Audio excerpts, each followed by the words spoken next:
toda a casa. Alegria enche toda a casa. Aleluia, glória a Deus. Comunhão, vinho e pão. Alegria, as mulheres.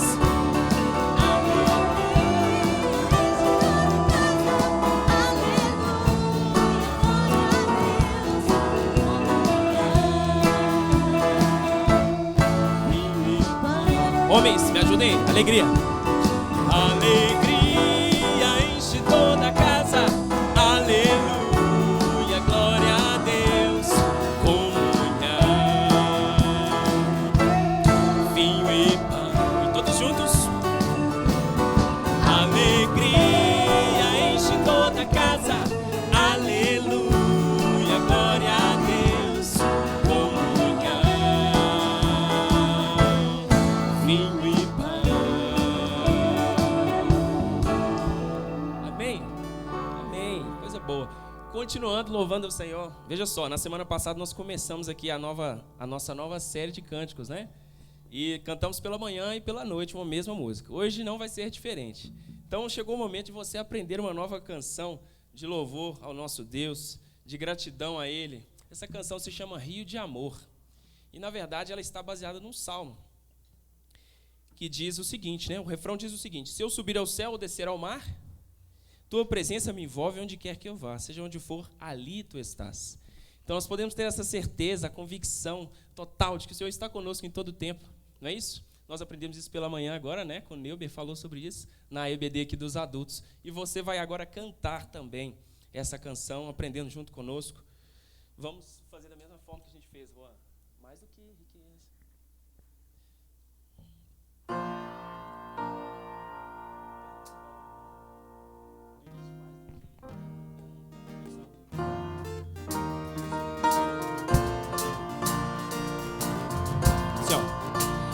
Mais do que riquezas ou tesouro em mãos, tenho tua graça, tenho teu perdão. Tuas promessas são mais que ouro e bens, és incomparável. Mais uma vez, esse mesmo trecho. Mais do que riquezas ou tesouro em mãos, tenho tua graça, tenho teu perdão. Tuas promessas são mais que ouro e bens, és incomparável, és tremendo Deus. Tua fonte, Senhor, me saciará do teu rio de amor, minha cura virá. Tua fonte, Senhor, me saciará do teu rio de amor, minha cura virá. Se eu subir ao céu ou descer ao mar, tua presença me envolve onde quer que eu vá, seja onde for, ali tu estás. Sem eu merecer, vivo teu favor, sem eu perceber, tu me sondas, Senhor, cada amanhecer. É prova desse amor.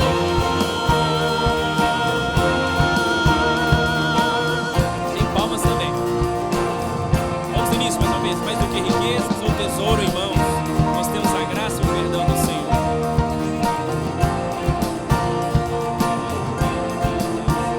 Mais do que riquezas ou tesouro em mãos, tenho tua graça, tenho teu perdão. Tuas promessas são mais que ouro e bens, és incomparável, és tremendo. Tua fonte, Senhor, me saciará do teu rio de amor,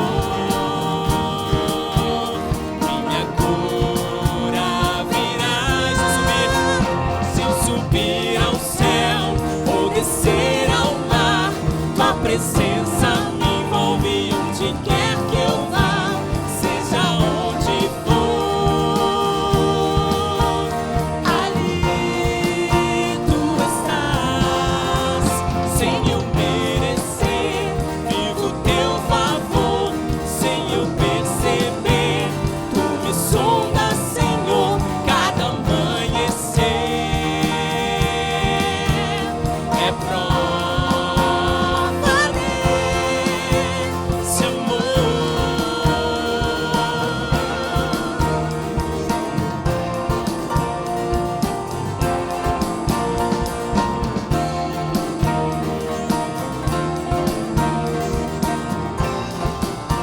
Mais do que a vida, mais do que a vida, mais que o mundo em si, tenho tua graça, teu amor por mim.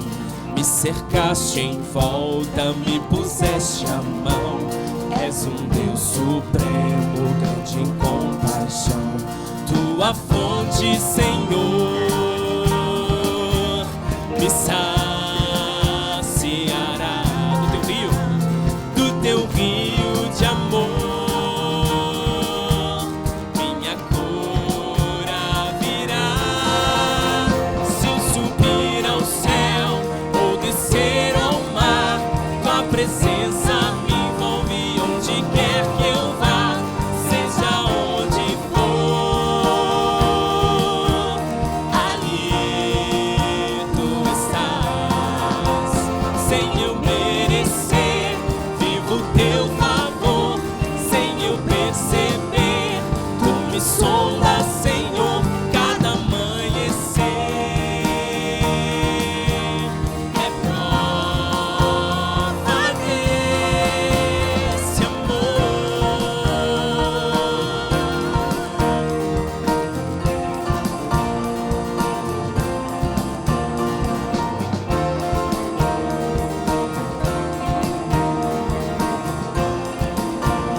Tua fonte, Senhor, tua fonte, Senhor,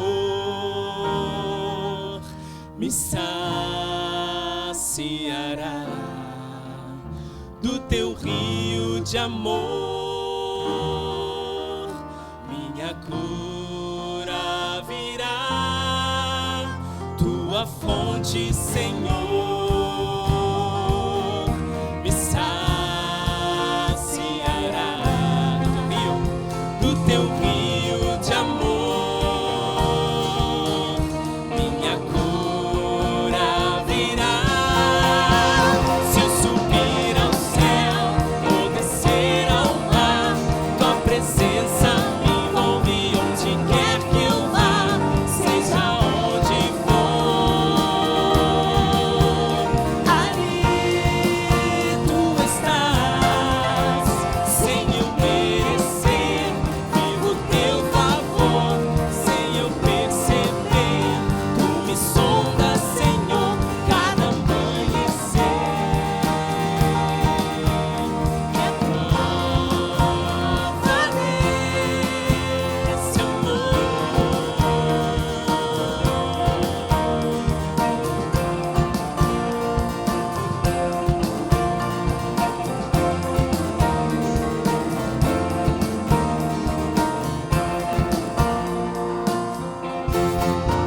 Deus, nós te damos graças, porque a cada amanhecer nós podemos provar do teu amor, da tua graça e do teu perdão que alcançaram as nossas vidas.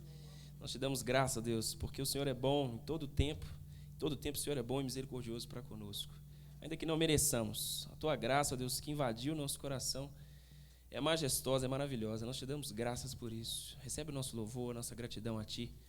Recebe a nossa adoração ao Senhor nesta manhã, em nome de Jesus, que nós oramos. Amém. Amém. Amém. Pode se assentar.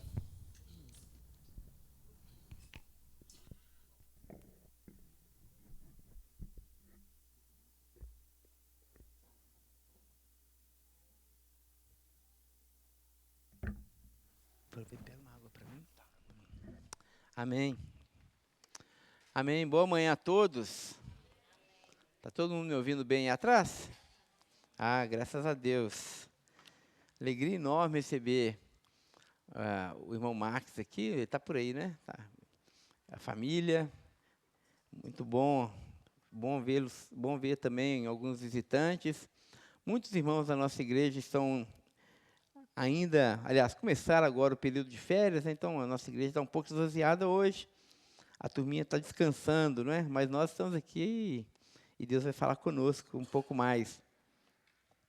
Vamos tentar hoje, com a graça de Deus, no poder do Espírito Santo, terminar o capítulo 1 da carta do apóstolo Paulo aos Efésios. Então, por favor, abra sua Bíblia comigo.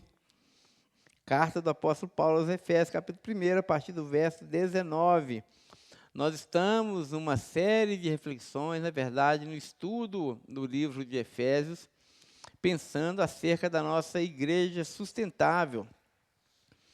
E desde o começo desse ano nós estamos estudando Efésios, e se Deus permitir, a gente termina no ano que vem, pelo andar da carruagem.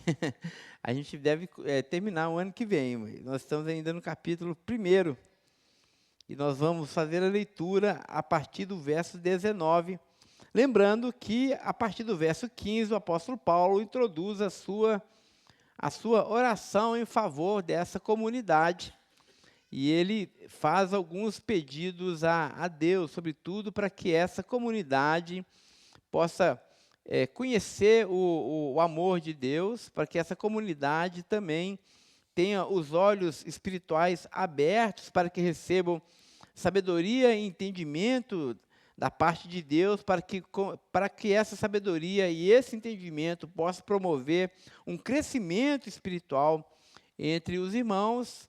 Paulo também ora para que essa comunidade tenha, da parte de Deus, a revelação, para que ela consiga compreender também a natureza da nossa vocação, a natureza do nosso chamado.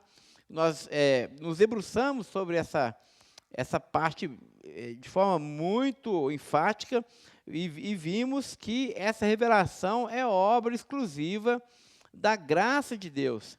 Se alguém não nascer de novo, não pode ver o reino de Deus. É possível você ouvir falar sobre o reino, é possível você cantar sobre o reino, é possível você ler sobre o reino, é possível muita coisa, mas crer no reino e visualizar o reino e se submeter ao rei desse reino, isso é obra exclusiva do poder de Deus e da graça de Deus. É a ação regeneradora do Espírito de Deus em nós, como Paulo enfatizou no verso 1 até o verso 14, nos lembrando que a salvação pertence ao Senhor. É Ele quem nos elege, é Ele quem nos salva e é Ele quem nos sela com seu Espírito. Portanto, a nossa tarefa, como nós vimos na classe de batismo, é nos perder pelo caminho. A tarefa de Deus é salvar o seu povo, é salvar os seus escolhidos. E se nós não tivermos os nossos olhos abertos, nós jamais iremos entender os mistérios do reino de Deus. Então, é justamente dentro dessa perspectiva que Paulo ora, então, para que os efésios sejam encontrados por essa revelação, por esse desnudamento, por esse tirar o véu. A palavra revelação significa tirar o véu. Então é preciso que esse véu seja tirado dos nossos olhos para que a gente consiga perceber, para que a gente consiga ver com os olhos espirituais a grandeza do reino de Deus. O reino de Deus já está entre nós. O reino de Deus já está em ação nesse mundo. Mas nós não conseguiremos ver a ação do reino de Deus, a presença do Espírito de Deus nesse mundo, se nós não tivermos os nossos olhos abertos para isso. Muito bem, e o terceiro pedido que o apóstolo Paulo faz para essa comunidade em Éfeso é para que eles entendam, verso 19, oro também para que vocês entendam a grandeza insuperável do poder de Deus para conosco, nós os que cremos. E na semana retrasada, nós iniciamos a nossa aula perguntando justamente isso. O que é o poder de Deus? onde ele se manifesta, onde ele assume concretude, onde ele se materializa, né? E nós vimos que o poder de Deus, ele é muito material, ele é muito concreto, ele se manifesta e ele se revela na história. E nós vimos 2 fatos históricos que manifestam de forma muito perceptível, muito evidente o poder de Deus. O primeiro fato histórico é a cruz do nosso Senhor Jesus Cristo. Então nós vimos que na cruz do nosso Senhor Jesus Cristo, o poder de Deus se tornou evidente. Aliás, que Paulo vai dizer que esse poder se tornou evidente, manifesto aos principados e às potestades. Ou seja, é naquele símbolo de aparente fraqueza, de aparente derrota, de aparente humilhação. Foi justamente naquela morte que Deus manifestou o seu total poder. Aquilo que aos olhos humanos é desprezível, não é nada, para os olhos de Deus é o seu próprio poder. E isso é fantástico, irmãos. Isso é fantástico, porque nós percebemos que o reino de Deus, para usar uma expressão aqui do meu amigo Jaime Cisterna, o reino de Deus é um reino de ponta cabeça. É um reino onde as coisas não funcionam dentro da ótica e da lógica desse mundo. Porque na ótica desse mundo, quem que é poderoso? O poderoso é aquele que domina. Quem que é o bambambam? O bambambam é aquele que consegue subjugar as pessoas. O bambambam é aquele que com violência, com astúcia, ou com o poder do seu dinheiro, ou seja o que for, ele consegue manipular as pessoas. Ele faz com que as pessoas possam servi-lo. Mas nós vimos que o reino de Deus é de outra natureza, é de outra ordem. O reino de Deus não pertence aos violentos, mas pertence àqueles que são mansos e humildes de coração. O reino de Deus não pertence aos impuros, aos malignos, aos que usam dessa vida para o seu próprio prazer, mas o reino de Deus pertence àqueles que são puros. O reino de Deus não pertence àqueles que são vingadores, aqueles que pagam o mal com o mal, mas o reino de Deus pertence àqueles que perdoam. Aqueles que vencem o mal, não com mais mal, porque o mal é autofágico, mas aqueles que vencem o mal fazendo o quê? Praticando o bem. Então, esse maravilhoso, esse bendito reino de ponta cabeça, ele só pode ser compreendido com os olhos espirituais. Nós só entendemos e compreendemos isso quando os nossos olhos são abertos. Então nós vimos que na cruz de Cristo, na fraqueza da cruz de Cristo, Deus venceu todo o mal. Deus julgou os poderes malignos desse mundo, a nossa rebelião, a nossa maldade, e triunfou sobre eles na sua bendita e maravilhosa cruz. Foi pelas pisaduras de Jesus que nós fomos sarados.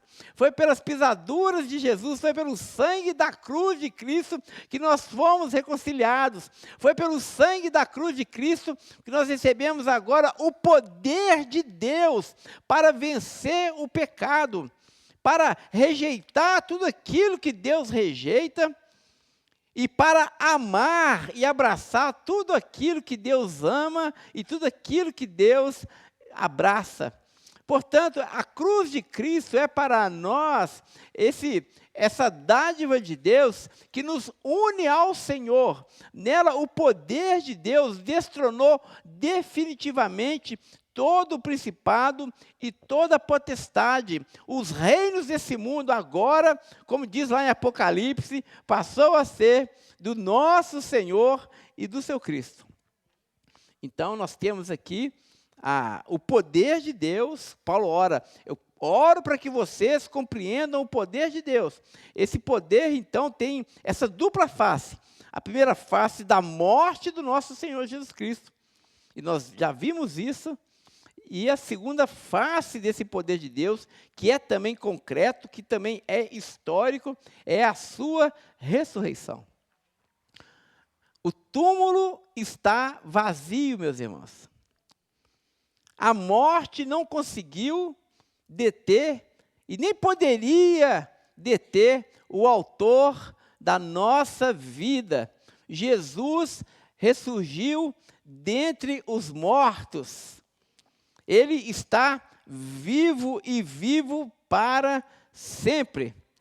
E a ressurreição de Jesus é de tal forma poderosa e importante para a nossa compreensão, que Paulo vai dizer em 1 Coríntios capítulo 15 o seguinte: se Cristo não houvesse ressuscitado, vã é a nossa fé, e nós ainda estaríamos presos e mortos nos nossos pecados.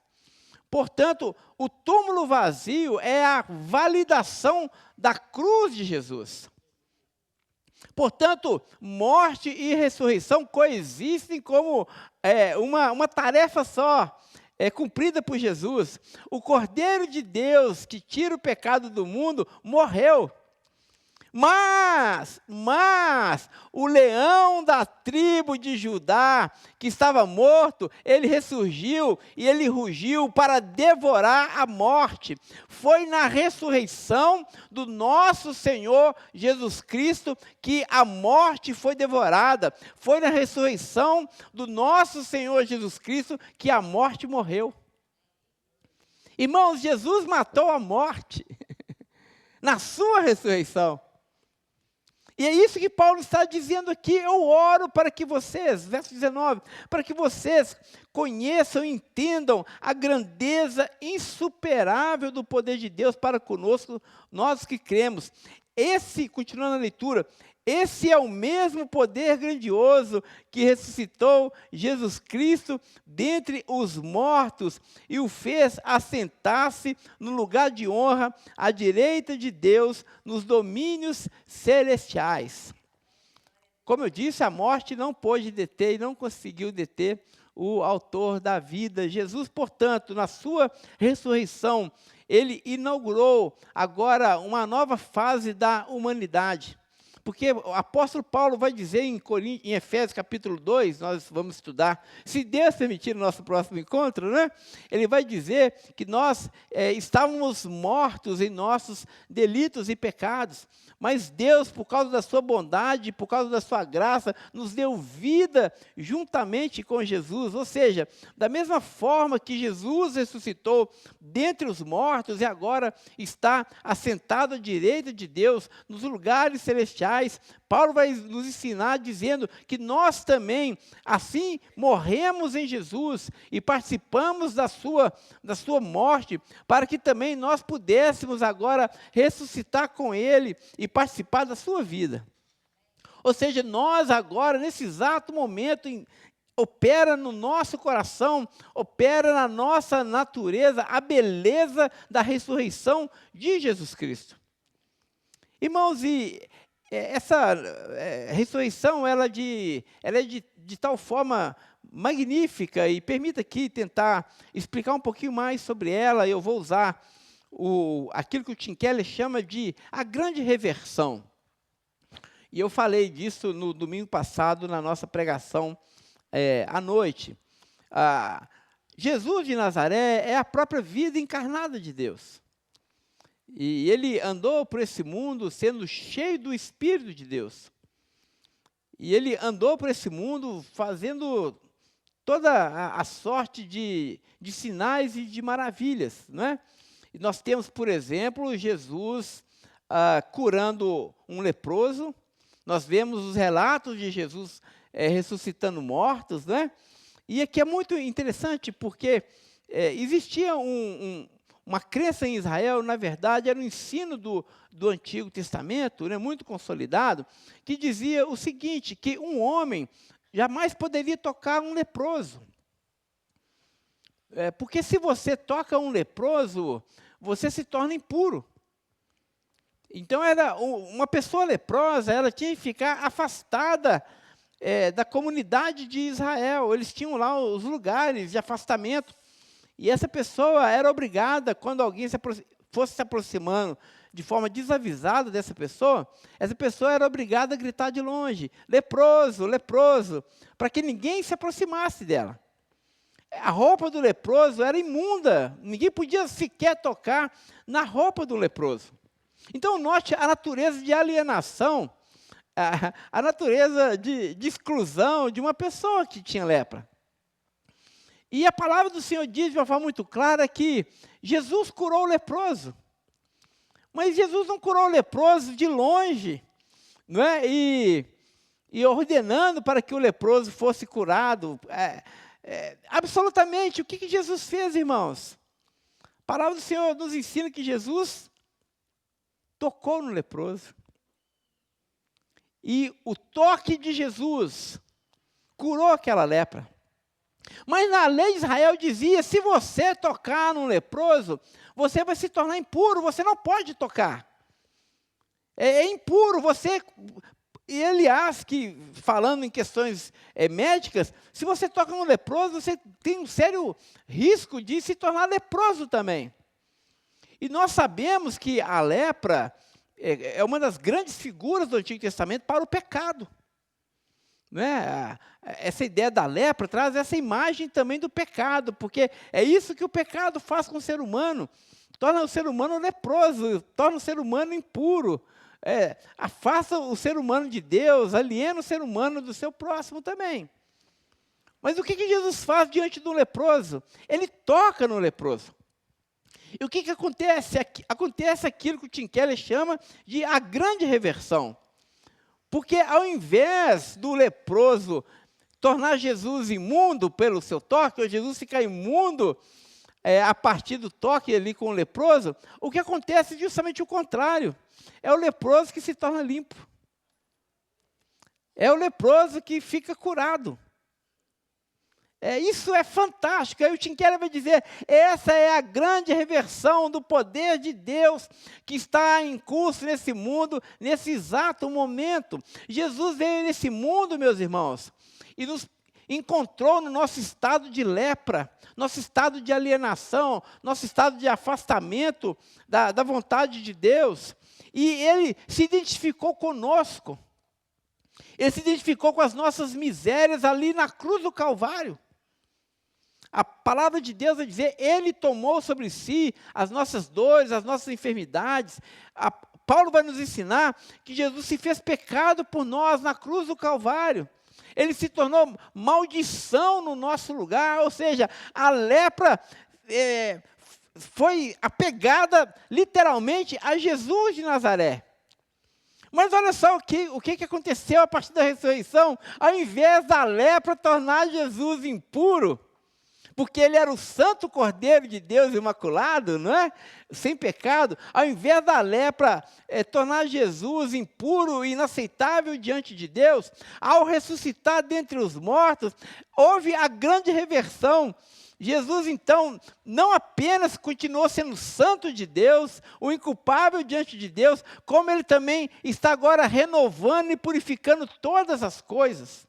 Então, toda a criação de Deus agora, nesse exato momento, está nesse processo de santificação e de restauração.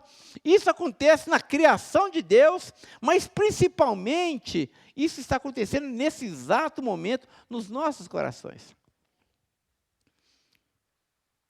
O poder da ressurreição de Jesus Cristo, nesse exato momento, está acontecendo nos nossos corações. Deus está santificando o seu povo. Deus está nos tornando cada dia mais parecidos com Jesus. Deus está, a cada dia que passa, embelezando ainda mais a sua noiva, a sua igreja, nós. O poder de Deus, que já venceu esse mundo na cruz de nosso Senhor Jesus Cristo, agora, por causa da sua ressurreição, está agindo nesse mundo. E um dia, meus irmãos, um dia, assim como as águas cobrem o mar, toda a terra se encherá do conhecimento do Senhor, nosso Deus. toda a terra será inundada pela glória do Senhor, nosso Deus, porque toda a criação de Deus será tomada por essa nova criação, por essa restauração. Para usar uma imagem poética, o dia que o céu beijar a terra, o dia que o céu se casar com a terra, nós seremos definitivamente unidos e santificados com Cristo, estaremos com Ele e seremos como Ele é. É isso que Paulo está dizendo, vocês precisam entender o que está acontecendo com vocês agora. Vocês precisam entender o poder de Deus que está agindo em vocês agora. Esse poder ressuscitou Jesus e o fez assentar nos lugares celestiais. Verso 21. Agora ele está muito acima de qualquer governante, autoridade, poder, líder ou qualquer outro nome, não apenas nesse mundo, mas também no futuro. Irmãos, é por isso que Deus abomina a idolatria. E como nós somos, irmãos, tentados a viver com o pé nesse mundo e ainda esperar e ter esperança nas estruturas e nas coisas deste mundo. E nós vivemos num país, eu falei isso há 3 domingos atrás, tão polarizado politicamente, e uns são da esquerda, outros são da direita, não é? E as pessoas estão colocando nisso a sua esperança. Gente, que bobagem! Isso é idolatria. Nós estamos trocando a criatura pelo Criador, gente. A nossa salvação não vem do governo desse mundo, a nossa salvação vem do céu. A nossa salvação vem de Jesus Cristo. É Ele que nos salvou, é o poder dEle que está nos salvando, é o poder dEle que está nos libertando dos nossos pecados. Governante nenhum tem o poder de mudar o nosso coração, dinheiro nenhum, sistema de governo nenhum, absolutamente nada nesse mundo tem o poder de nos trazer a plena paz e a plena felicidade. Essa plena paz, essa plena felicidade, esse pleno encontro de quem nós somos e essa capacidade de amar uns aos outros, esse poder vem de Deus, a plena harmonia, a paz que nós tanto almejamos, não é? Essa ideia da shalom de Deus, essa paz aqui e agora, a paz entre os homens, isso não é alcançado por nenhuma transformação econômica, política, social ou religiosa. Essa shalom de Deus, essa glória de Deus que deve envolver a igreja, isso não vem de homens, isso não é obra humana, isso não é obra da vontade humana, isso vem de Deus, gente. É Deus que está fazendo isso, é por isso que Paulo está dizendo, olha, compreendam isso, e saibam que Jesus está acima de todo principado e potestade, Ele está sentado nas alturas, então adore o seu nome. E outra coisa, é lá que vocês estão também, porque Ele está sentado acima de principados e potestades e todo nome. E olha só no verso 22, Deus submeteu todas as coisas à autoridade de Cristo e o fez cabeça de tudo para o bem da igreja. Ou seja, as coisas desse mundo servem à igreja. As coisas desse mundo existem para a glória de Deus e para o serviço da igreja. E muitas vezes nós ficamos nos escravizando com as coisas desse mundo. E servindo as coisas desse mundo como se essas coisas fossem mais poderosas do que o próprio Deus.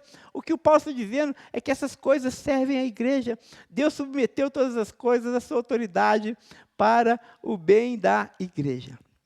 E o último verso, e assim a gente conclui, e sai da caverna do dragão. Nós vamos ser libertos da caverna do dragão hoje. Verso 23 diz, e a igreja é o seu corpo. O corpo de Jesus é ressurreto, imortal. A igreja faz parte dessa imortalidade. A igreja faz parte dessa ressurreição. A igreja é o seu corpo. Ela é preenchida e completada por Cristo, que enche consigo mesmo todas as coisas em toda parte. Essa palavra preenchida lá no grego é uma palavra grega que diz que é pleroma, que é plenitude.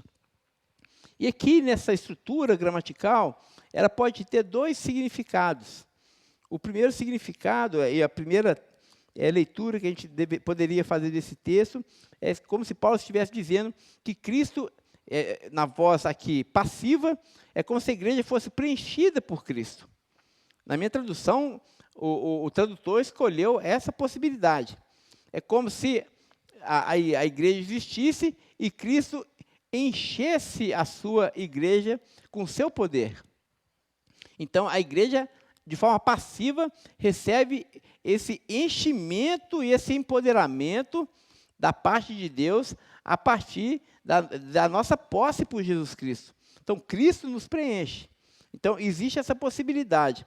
Mas existe também, segundo o John Stott, uma segunda outra possibilidade da gente fazer a leitura, que seria, então, na voz ativa. Essa palavra pleroma, entendida na voz ativa, seria o seguinte: é como se a igreja completasse Cristo. Isso é fantástico, porque, olha só, nesse aspecto, Cristo não é apenas aquele ser completo que enche a igreja, mas agora a igreja faz tão parte de Cristo que ela completa o próprio Cristo. Ele é o cabeça e nós somos o corpo. A cabeça é completa com o corpo. Então é como se Cristo também fosse unido de forma definitiva a nós, de tal forma que ele só se preenche a partir da realidade da igreja também. Bom, como eu sou um camarada que eu acho que as possibilidades devem ser colocadas na mesa, eu penso que as duas coisas são verdade. Eu penso que ao mesmo tempo que Deus preenche a igreja e enche-nos com a presença de Cristo, é verdade que também Deus, por sua livre vontade e por causa do seu amor, desejou que a igreja fizesse parte de Jesus Cristo. Assim como a noiva faz parte do noivo. Assim como a esposa completa o marido. Não é a metáfora que Paulo usa, o pastor Levi orou, em Efésios capítulo 5? Não é essa metáfora, irmãos? Cristo e a igreja são exemplos do marido e da mulher. O marido não é preenchido pela mulher, não é completo pela mulher, e a mulher não é preenchida e completa pelo marido. Assim também nós somos completos e cheios por causa de Jesus, mas também Cristo se completa em nós. E nós estamos irreversivelmente agora unidos a Jesus, de tal forma que tudo que acontece com Cristo acontece conosco também. E tudo que acontece com a igreja acontece com Jesus também. É por isso que a palavra vai dizer: se tocarem em vocês, tocam na menina dos meus olhos. Ou seja, nós somos um agora com Jesus e isso é fantástico. Então não faz sentido a gente entregar o nosso corpo para o pecado mais. Não faz sentido a gente viver para nós mais. Nós agora fomos unidos com Jesus. Assim como Jesus vive diante de Deus em santidade, nós precisamos viver diante de Deus em santidade. Assim como Cristo não vive para si mesmo, para a sua própria glória e para satisfazer a sua vontade, mas ele submeteu a sua vontade à vontade de Deus, assim também nós precisamos viver para a glória de Deus e submeter a nossa vontade à vontade de Deus. Amém? Amém. Temos mais coisas para considerar, mas nós já terminamos o nosso horário, nós vamos orar. E já vou dar por encerrado o capítulo 1, senão a gente não sai da caverna do dragão nunca, né? Vamos orar e agradecer ao Senhor. Obrigado, Senhor. Obrigado por essa manhã de estudo. Obrigado pela Tua presença em nós. Nos ajude, Senhor, assim como cremos que é a Tua vontade. Nos ajude a conhecer o Teu poder, o poder da Tua ressurreição, o poder da cruz de Jesus Cristo. Ó Pai, que a Betel possa andar em novidade de vida e na Tua presença e para a Tua glória. Dê-nos, Senhor, um domingo ainda cheio, Senhor, da Tua vida, para que possamos testemunhar a Sua beleza, onde quer que nós estejamos, Senhor. Nos abençoe logo mais à noite, no nosso culto. Assim oramos, no nome de Jesus. Amém, amém. Irmãos, esse domingo abençoado a todos, logo mais à noite. Os irmãos ainda vão cantar. Vocês vieram rápido, hein? Abduzidos, né? Nós vamos cantar assim, nós estamos encerrados. Coloque-se de pé, então, no seu lugar, para nós cantarmos uma última canção, louvando ao Senhor.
e adorarão diante de ti,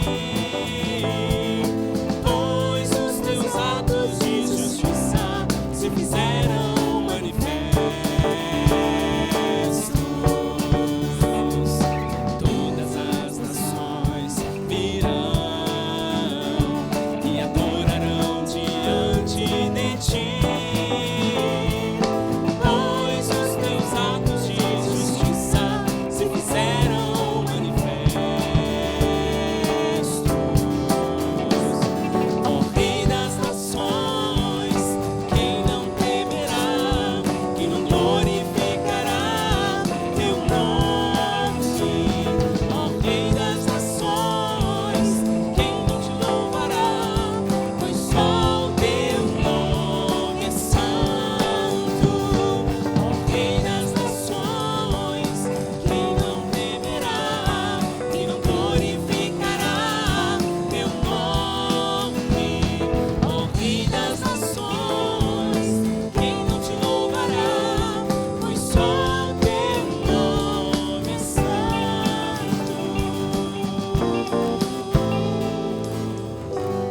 Amém, amém. Deus abençoe o seu domingo.